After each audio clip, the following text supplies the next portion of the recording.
Bonjour à tous et bienvenue sur boursicoté.com pour cette nouvelle analyse technique du CAC 40 en clôture avec une séance qui a tenu ses promesses. Hier, je vous indiquais que sur rupture ici de la zone des 6046 points à la hausse, on viendrait tester ici ou en tout cas mettre une pression haussière sur l'indice. On en a la parfaite illustration encore une fois aujourd'hui, puisqu'après donc cette ouverture sur gap haussier qui n'a pas été comblée, le CAC 40 est venu ici tutoyer et donc même dépasser les points hauts qui avaient été marqués ici sur cette séance du 15 mars. On est un petit peu revenu en arrière donc en clôture, mais c'est la meilleure clôture de l'année et donc au terme de cette séance à 6088.04, le CAC 40 gagne 1,21% par rapport à la clôture de la séance précédente. Donc il s'agit d'un signal très important. Techniquement, on va voir qu'il prépare une possible accélération haussière et que cela pourrait nous provoquer un signal et en tout cas un mouvement assez important. Du point de vue des indicateurs techniques, on était déjà sur un retournement des histogrammes du MACD hier. Je vous indiquais que le RSI revenait sur des niveaux proches de leur zone, de sa zone de surachat, Alors sur le RSI, on est vraiment à la limite ici de la zone, on est à 69,50. Les histogrammes, eux, ils évoluent à la hausse depuis maintenant 3 séances.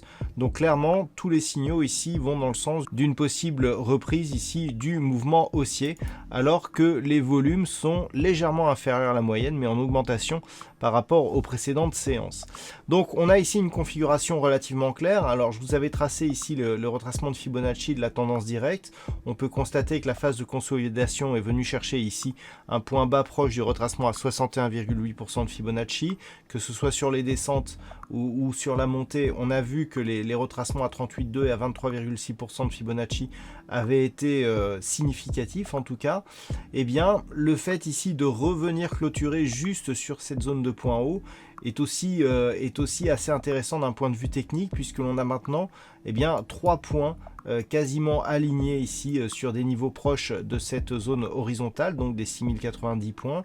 Et lorsque l'on les relie ici par ce qui a fait un petit peu la tendance, nous nous apercevons que nous avons une configuration ici en anse avec tasse, avec une ligne d'eau donc sur cette zone de résistance des 6090 points.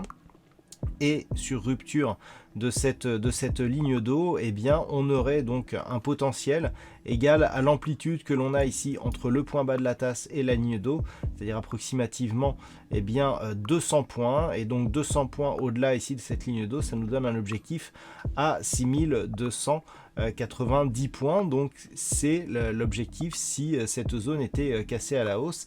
Et donc si la zone ici des 6110 points, qui était la zone de point haut qu'occupait le CAC 40 juste avant la crise Covid, était cassée lui aussi à la hausse. Alors un objectif, on peut en avoir un autre. On va arriver ici dans des phases de cotation qui n'ont plus été vues depuis de nombreuses années.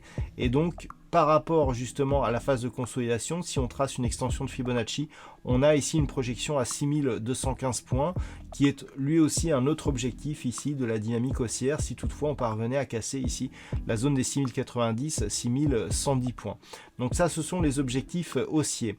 À la baisse, puisqu'il y a toujours des possibilités de retournement, tant que les cours ici restent au-delà des 6046 points et donc par voie de conséquence ici ne comblent pas le gap que nous avons eu aujourd'hui, on reste et on peut considérer que l'on reste dans une dynamique haussière forte.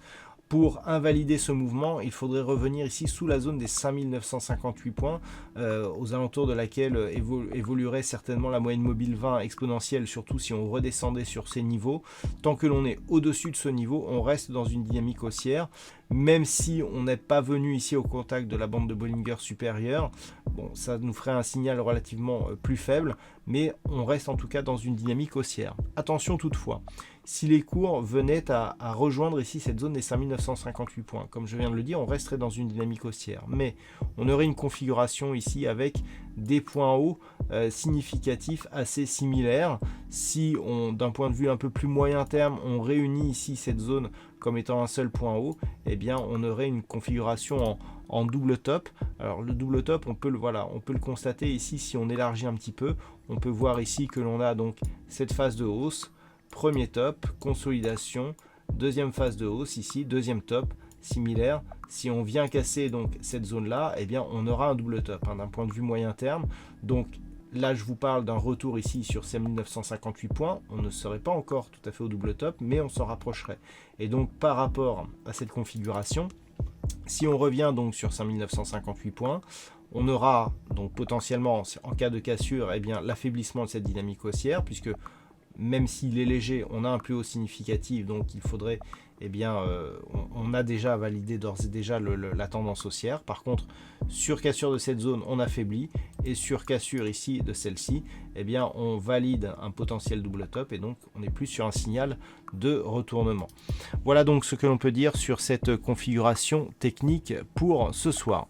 D'un point de vue statistique, alors je tiens à m'excuser, il y a eu un petit bug dans le montage de la vidéo où effectivement le slide qui donne les probabilités ne correspondait pas à ce qui était dit, donc c'était bien entendu ce qui était dit qui était réel, puisqu'en fait le slide représentait une erreur de montage. Donc pour aujourd'hui, on est sur une configuration qui est assez similaire à celle d'hier, on est toujours sur une petite probabilité haussière. Alors c'est très équilibré d'un point de vue pourcentage, puisqu'on est sur un potentiel quasi équivalent pour demain entre la hausse et la baisse. On est à 49% de probabilité haussière, mais avec plus de potentiel à la hausse pour demain, donc autant dire que c'est 50-50. Par contre la probabilité haussière se renforce pour notamment le début de la semaine prochaine. Je vous rappelle que nous allons avoir une période d'interruption là suite au week-end pascal, mais en tout cas pour la reprise justement après ce week-end, eh bien il semblerait que la probabilité soit assez fortement haussière. Voilà, je vous en dirai plus donc sur l'intégralité des statistiques qui paraîtra sur l'analyse écrite durant la nuit. En attendant, donc je vous souhaite une bonne soirée. On se retrouve dès demain pour d'autres analyses techniques, toujours sur le site boursicoté.com.